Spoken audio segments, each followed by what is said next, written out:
نحمده ونصلي ونصلي على رسوله الكريم اما بعد فاعوذ باللہ من الشیطان الرجیم بسم اللہ الرحمن الرحیم۔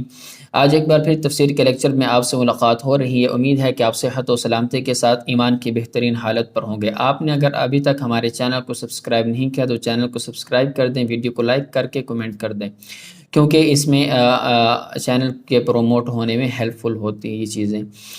تو آج کی ہم تفسیر بلا کسی تاخیر کے شروع کرتے ہیں۔ آج ہمارا جو لیکچر ہے سورۃ البلد کا ہے، اس کے ہم چند آیات کا ترجمہ کریں گے اور پھر اس کی تفسیر کریں گے۔ اعوذ باللہ من الشیطان الرجیم بسم اللہ الرحمن الرحیم۔ لا اقسم بهذا البلد وانت حل بهذا البلد۔ اللہ تبارک و تعالیٰ ان آیات میں ارشاد فرماتے ہیں لا اقسم بهذا البلد، قسم کھاتا ہوں میں اس شہر کے ساتھ، وانت حل بهذا البلد، اس حال میں کہ آپ اترنے والے ہیں یا حلال ہونے والے ہیں، بهذا البلد، اس شہر میں، ووالد وما ولد، میں قسم کھاتا ہوں والد کی اور اس چیز کی جو اس نے جنی ہے۔ لقد خلقنا الانسان فی کبد، البتہ پیدا کیا ہم نے انسان کو مشقت میں۔ ایحسب ان لن یقدر علیہ احد، کیا وہ گمان کرتا ہے وہ انسان یہ کہ ان لن یقدر علیہ احد، کہ ہرگز نہیں قادر ہوگا اس پر کوئی ایک۔ یقول اہلکت مالا لبدا، اس پر کوئی کہتا ہے میں نے خرچ کر دیا، یقول کہتا ہے اہلکت مالا لبدا، میں نے خرچ کر دیا ہے سارے مال کو۔ ایحسب ان لم یرہ احد، کیا وہ گمان کرتا ہے کہ نہیں دیکھا اس کو کسی ایک نے۔ الم نجعل لہ عینین، کیا نہیں بنایا ہم نے اس کے لیے دو آنکھیں، ولسانا، اور زبان، وشفتین، اور دو ہونٹ، وہدیناہ النجدین، اور ہم نے دکھلا دی اس کو دو واضح گھاٹیاں۔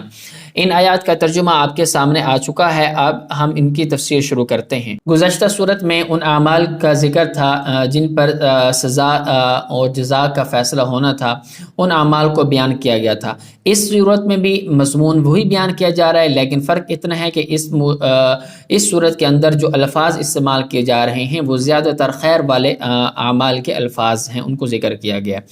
اللہ تبارک و تعالیٰ فرماتے ہیں لا اقسم بهذا البلد، ان آیات میں اللہ تبارک و تعالیٰ نے تین چیزوں کی قسمیں اٹھائی ہیں۔ پہلی قسم اللہ نے جو اٹھائی، اور پھر یہ تین قسمیں جواب قسم والے مضمون کو پختہ کرنے کے لیے اٹھائی ہیں، اور وہ کیا ہے کہ ہم نے انسان کو بڑی مشقت اور تکلیف میں پیدا کیا۔ لقد خلقنا الانسان فی کبد، یہ آیت جواب قسم ہے، اور اس کو پختہ کرنے کے لیے اللہ نے پہلی تین قسمیں اٹھائی ہیں۔ اب پہلی قسم یہ اٹھائی لا اقسم بهذا البلد۔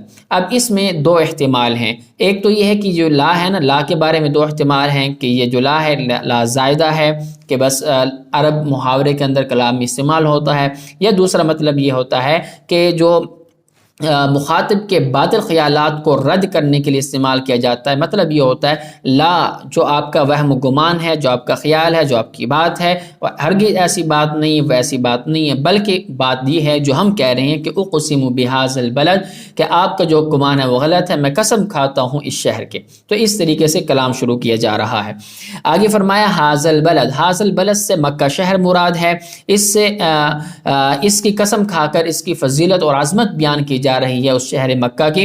اب دیکھیں کہ اللہ تبارک و تعالیٰ نے اس کی جو فضیلت بیان کی کوئی اس اعتبار سے کہ یہ بڑا مقدس شہر ہے، کیونکہ اس میں ہمارا گھر ہے جسے ہمارے خلیل حضرت ابراہیم علیہ السلام نے تعمیر کیا ہے، اور دنیا کی تمام عبادت گاہوں سے سب سے پہلے بنایا گیا، اور حضور صلی اللہ علیہ وسلم نے ہجرت کے وقت یہ ارشاد فرمایا تھا کہ اگر مجھے میری یہ قوم ہجرت کرنے پر مجبور نہ کرتی تو میں کبھی بھی تجھے نہ چھوڑتا۔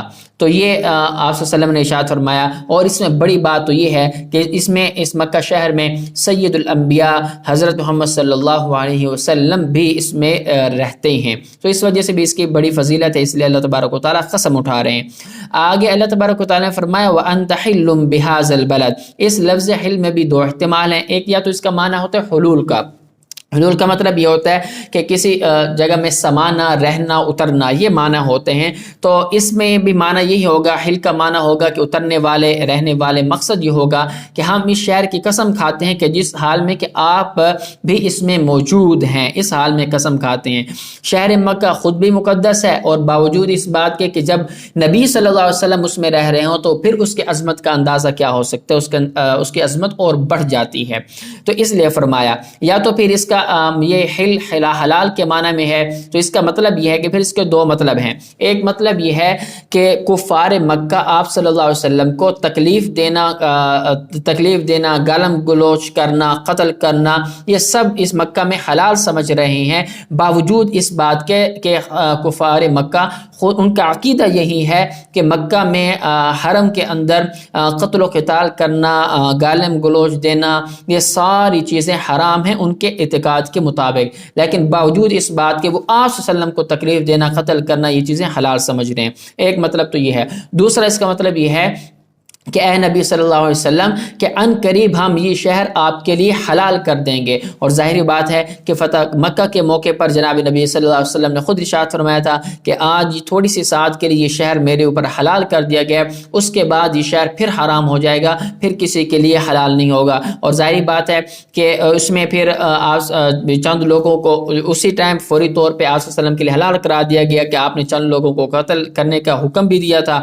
پھر آپ نے خطبہ دیا کہ اللہ تبارک و تعالیٰ نے اس شہر کو شروع سے لے کر آج تک حرام بنایا، مجھ سے پہلے کسی کے لیے بھی یہاں قتل و قتال کرنا جائز نہیں تھا، حرام تھا، تو میرے لیے بھی صرف آج کے دن حلال کیا گیا ہے، آج کے بعد قیامت تک پھر یہ حرام ہے. نہ یہاں شکار پکڑ سکتے ہیں، نہ کسی کو قتل کر سکتے ہیں، نہ یہاں کی گھاس کاٹ سکتے ہیں، کچھ بھی نہیں کر سکتے، نہ کسی سے یہاں پر قصاص لے جا سکتا ہے. پھر آگے قسم اٹھائی ووالد وما ولد، دوسری اور تیسری قسم والد اور اولاد کی ہے. یا تو اس سے ہر والد اور ہر اولاد مراد ہے، یا تو اس سے آدم اور ان کی اولاد جو قیامت تک آنے والی ہے وہ سارے اس سے مراد ہیں. اب یہ تین چیزوں کی قسمیں اٹھائیں. پھر آگے جواب قسم میں اللہ نے کیا ارشاد فرمایا؟ لقد خلقنا الانسان فی کبد. یہ جواب قسم ہے کہ ہم نے انسان کو بڑی مشقت اور تکلیف میں پیدا کیا ہے. مقصد یہ ہے کہ مشقت، محنت انسان کی فطرت میں داخل کر دی گئی ہے. کوئی انسان سکون میں نہیں رہ سکتا، کوئی انسان بغیر مشقت کے کامیاب نہیں ہو سکتا. انسان پیدا ہی اس لیے کیا گیا ہے کہ وہ اس میں تکلیف ہو. اب اگر اس کے پیدا ہونے کی کیفیات ساری چیزیں دیکھا جائے تو انسان نے مرحلہ وار مشقت میں اس نے مشقت برداشت کی. پہلے مادر رحم میں محبوس ہو کر رہا، پھر اس نے ادھر رہنے کی تکلیف، پھر ولادت کی تکلیف، پھر شیر خارگی کی تکلیف، پھر دودھ پینے کی، پھر دودھ چڑانے کی، پھر دانت نکلنے کی، پھر لڑکا پن کی، بچپن کی تکلیفیں، سردی گرمی میں بیمار ہونا. چھوٹے سے بچہ ہوتا ہے جیسے اس کو بڑا ہم حفاظت کے ساتھ رکھتے ہیں کہ زیادہ گرمی نہ لگ جائے، زیادہ سردی نہ لگ جائے، بیمار نہ ہو جائے، وہ تکلیفیں. پھر بچپن کی، لڑکا پن کی، پھر نوجوانی کے اندر پھر یہ ہوتا ہے مختلف تکلیفیں ہوتی ہیں. اب میں نے سکول جانا ہے، اب میں نے پڑھائی حاصل کرنی ہے، اب روزگار کے تلاش میں مارے پھرنا ہے، مزدوریاں کرنی ہیں. تو یہ ساری چیزیں، پھر رب کو بھی راضی رکھنا ہے اور یہ نیک اعمال بھی کرنے ہیں، ایسے اعمال سے بچنا ہے جن سے رب ناراض ہوتا ہے. شریعت کے خلاف نہیں چلنا، شریعت کے راستے پر چلنا ہے، اسلامی طریقے پر چلنا، سنت کے طریقے پر چلنا. یہ ساری چیزیں. پھر معاش کی تکلیف الگ ہوتی ہے، جوان ہوتا ہے، پھر اس میں بیماریاں الگ سے جنم لیتی ہیں. پھر بڑھاپا آ جاتا ہے، بڑھاپے میں انسان کے اعضاء کمزور ہو جاتے ہیں، اس کے الگ تکلیفیں. پھر ادھیڑ عمر، پھر قبر کے اندر مشکلات، تکلیفیں.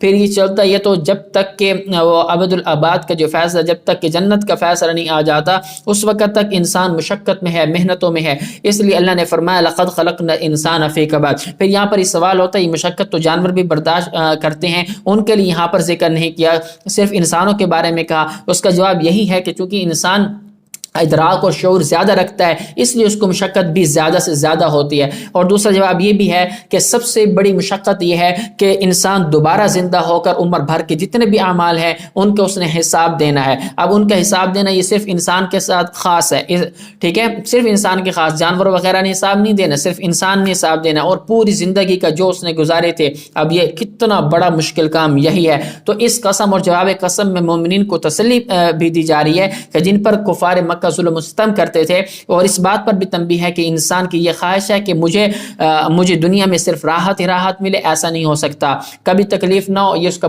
خام خیال ہے. ایسا نہیں ہو سکتا کہ کوئی انسان بغیر تکلیف کے دنیا میں رہ جائے. کوئی بھی انسان ایسا نہیں ہے جو کبھی پورا، یہ تو خواب ہی ہے نا، یہ تو کبھی پورا ہوگا ہی نہیں ہے. اور جب مشقت تکلیف آنی ہے تو عقل مند آدمی کا کام یہ ہے کہ ایسے کام کرے جس سے رب راضی ہو، ایسے کاموں سے بچے جس سے رب ناراض ہو، اور پھر ایسے کام کرے جو دائمی راحت اور سکون والے ہیں۔ اگر آج مشقت اٹھا کر ایسے کام کر لیتا ہے جس پر رب راضی ہو جاتا ہے، ہمیشگی والی زندگی آسان ہو جاتی ہے، تو یہ عقل مند آدمی کا کام ہے۔ اس لیے اللہ تبارک و تعالیٰ اس آیت میں مومنین کو تسلی دے رہے ہیں۔ آگے فرمایا ایحسب ان لن یقدر علیہ احد، مقصد یہ ہے کہ انسان کو چاہیے کہ ان تکالیف اور مصائب میں غور کرتا، عاجزی کرتا، عاجزی اختیار کرتا، لیکن وہ تکبر و غرور اس نے شروع کر دیا۔ شیخ کو ایسے اپنے پھونڈیاں مارتا ہے، ایسے شیخیاں اڑاتا ہے اور طاقت کے نشے میں آ کر کہتا ہے کہ مجھے کون پکڑ سکتا ہے، کس کی ہمت ہے، کسی کی ہمت بھی نہیں ہے مجھے پکڑنے کی، کسی کی ہمت ہی نہیں ہے مجھ سے پوچھنے کہ بھئی تو یہ کیوں کر رہا ہے، تو نے کیا کیا۔ یہ مطلب وہ خیال جو آج کل کمیونسٹ قسم کے لوگوں کے ذہنوں میں ہوتا ہے کہ جو چاہیں کرتے ہیں، سب چیزیں ان کے لیے حلال ہوتی ہیں، ان کے ذہنوں میں کنسیپٹ ہی نہیں ہے نا مذہب کا، کہ مذہب کا کنسیپٹ ہی نہیں ہے۔ جب یہ کنسیپٹ ہی نہیں ہے تو اس لیے وہ ساری چیزیں حلال سمجھتا ہے، اور وہ یہی سمجھتا ہے کہ یحسب ان لن یقدر علیہ، گویا کہ وہ یہ کہ اپنے اعمال سے گویا کہ وہ یہ کہتا ہے کہ کس میں ہمت ہے مجھ سے پوچھنے کی، اور کچھ لوگ اس کے اظہار بھی کرتے ہیں، ٹھیک ہے۔ تو اس لیے فرمایا، اور پھر اس میں اور اس میں کسی کی اور ریاکاری کرتے ہوئے کہتا ہے کہ میں لوگوں کی امداد کے لیے بہت مال خرچ کرتا ہوں، ٹھیک ہے، بہت، جیسے کہ آج کل ایسی NGOs ہیں جو مغرب کے دلدادہ ہیں، مغرب والے جو کرتے ہیں، اور یا پھر یا یہ مراد ہے کہ نبی صلی اللہ علیہ وسلم کی مخالفت میں بہت سارا مال ہلاک کر دیا، حالانکہ یہ سفید جھوٹ بولتا ہے، ٹھیک ہے۔ یہ ساری چیزیں آگے فرمایا ایحسب ان لم یرہ احد، مقصد یہ کہ بے وقوفی سمجھتا ہے کہ مجھے تو کوئی دیکھ ہی نہیں رہا، ٹھیک ہے، مجھے تو کوئی دیکھ ہی نہیں رہا۔ اللہ فرماتے ہیں کہ حالانکہ اس کا یہ جو ہے نا یہ خیال، یہ خام خیال غلط ہے۔ ایک ہی ذات ہے رب تعالی وحدہ لا شریک، جو ہر وقت اسے دیکھ رہی ہے۔ اور پھر اصل میں یہ دیکھیں نا، یہ آیات یا تو مطلق کفار کے بارے میں نازل ہوئی ہیں یا ولید بن مغیرہ کے بارے میں نازل ہوئی ہیں، ٹھیک ہے۔ یہ بڑے بڑے جو ان کے کفار تھے، جو بڑے طاقتور تھے، مشہور تھے، اور کہتے تھے کہ عذاب کے فرشتے میرے قریب آئے تو میں ان کو ٹپک کر مار دوں گا اور وہ مجھ پر قابو نہیں پا سکیں گے، اس طرح کے جو الفاظ ادا کرتے تھے، یہ ان کے بارے میں۔ آگے فرمایا الم نجعل لہ عینین، اب دیکھیں گزشتہ جو ہے نا تکالیف کو ذکر کرنے کے بعد اللہ تبارک و تعالیٰ جو اس میں گزشتہ ان میں تنبیہ کی گئی تھی گزشتہ آیات کے اندر، پھر ان آیات میں اللہ تبارک و تعالیٰ یہاں سے ان نعمتوں کو بیان کر رہے ہیں کہ اگر انسان اپنے اندر دیکھ لے نا، اپنے جسم میں دیکھ لے، اللہ کی ان نعمتوں پر اگر غور و فکر کر لے، تو انسان، عقل مند انسان ان ساری چیزوں پر غور و فکر کر کے، ایک تو اللہ دعوت دے رہے ہیں کہ اپنی ان چیزوں کو دیکھو اور سمجھو، اور پھر دعوت دینے کے بعد اگر انسان خود بھی اگر غور و فکر کر لے تو یقیناً رب تعالیٰ کا فرما بردار بندہ بن سکتا ہے۔ تو اللہ نے فرمایا الم نجعل لہ عینین، کہ کافر انسان کو متوجہ کیا جا رہا ہے کہ تمہارے وجود میں ایسی نعمتیں موجود ہیں، اگر تم غور و فکر کرو تو اللہ تبارک و تعالیٰ کی قدرت اور حکمت کا بے مثال تم مظاہرہ کر سکو گے۔ اب مثلا آنکھ قدرت کا ایک عجیب و غریب نمونہ ہے کہ اس طرح کہ اس میں اللہ نے روشنی رکھ دی ہے، اور پھر اس کی حفاظت کا انتظام بھی بڑا اللہ نے کیا۔ اب دیکھیں اس کی سائڈ کی جو پلکیں ہیں یہ اس کی حفاظت کرتی ہیں، اور حدیث میں آتا ہے کہ جناب نبی کریم صلی اللہ علیہ وسلم نے ارشاد فرمایا آنکھوں کی پلکوں پر باقاعدہ اللہ نے فرشتے بٹھائے ہوئے ہیں جو آنکھوں کی حفاظت کرتے ہیں، اور پھر یہ تو آپ وسلم نے حدیث مبارک میں ارشاد فرمایا فرشتے حفاظت کرتے ہیں، اور ساتھ ہی ساتھ اگر آپ اس جسم میں دیکھیں کہ اسی آنکھ کو اللہ نے ایسی جگہ پہ فٹ کیا جس کے اوپر اور نیچے ہڈیاں ہیں، مثال اگر انسان گرے تو آنکھ پر ڈائریکٹ اثر نہ پڑے اور ہڈیوں سے اس کی حفاظت ہو جائے۔ اور پھر بھی آپ دیکھیں کہ اگر جو اینک والے لوگ نہیں ہوتے نا، ان کے علاوہ جن کے اینک نہیں لگی ہوئی ہوتی، ان کے سامنے تھوڑا سی کوئی چیز پھینکیں یا کوئی اس طرح سے چیز آنے لگ جائے، ان کی آنکھ فوراً بند ہو جاتی ہے، ٹھیک ہے، فوراً بند ہو جاتی ہے، اور یہ غیر ارادی طور پہ ہو جاتا ہے، ٹھیک ہے، غیر ارادی طور پر پلک جھپکتے جسے ہم کہتے ہیں، پتہ ہی نہیں چلتا۔ تو دیکھیں یہ اللہ کی حفاظت، اللہ کا ایسا انتظام ہے کہ اللہ نے انسان کی آنکھ کے لیے حفاظت کے کیسے کیسے انتظام کیے، اور رب تعالیٰ کی کتنی بڑی قدرت ہے اور کتنی بڑی نعمت ہے، اور اس نعمت کی قدر تو ہم ان نابینوں سے پوچھیں جن کو اللہ نے بینائی قوت، بینائی دیکھنے کی صلاحیت، طاقت نہیں دی۔ آنکھیں تو لگی ہوئی ہیں لیکن ان میں دیکھ نہیں سکتے، طاقت نہیں رکھی اللہ نے، تو یہ ان سے ہم نعمت کی قدر پوچھ سکتے ہیں، لیکن ہم جیسوں کو جن کو آنکھیں نصیب ہیں، اللہ نے نصیب کیوں ہیں، ہم جیسوں کو کیا اس کی قدر؟ اللہ تبارک و تعالی ہمیں اس کی قدر کرنے کی توفیق عطا فرمائے۔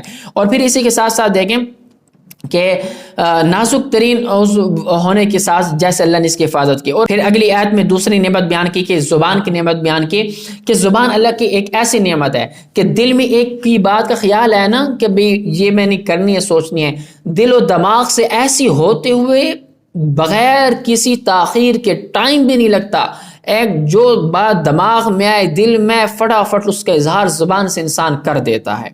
کیسے اللہ تبارک و تعالیٰ کی یہ نعمت ہے کہ ایک گوشت کا لوتڑا ہے لیکن اس سے الفاظ ادا ہوتے ہیں، اس سے انسان بولتے ہے، دوسرے کو اپنی بات سمجھا دیتا ہے. اور یہ جو زبان ہے ایک مشین کی طرح تیزی کے ساتھ کام کرتی ہے، چلتی ہے. اور پھر صرف اتنا ہی نہیں پھر اللہ نے فرمایا کہ اللہ نے جو ہونٹ بنائے ہیں، اب اس کو مثال دی ہے زبان کو تلوار کے ساتھ کہ زبان ایک تلوار جیسی ہے، جیسے تلوار انسان دشمن کو کاٹ سکتی ہے اور خود کو بھی کاٹ سکتی ہے، اسی طرح جو زبان ہے نا، زبان بھی دشمن کو بھی کاٹ سکتی ہے اور اپنا گلا بھی کاٹ سکتی ہے. اس طریقے سے زبان کو تلوار کے ساتھ مثال کے ساتھ پیش کیا گیا.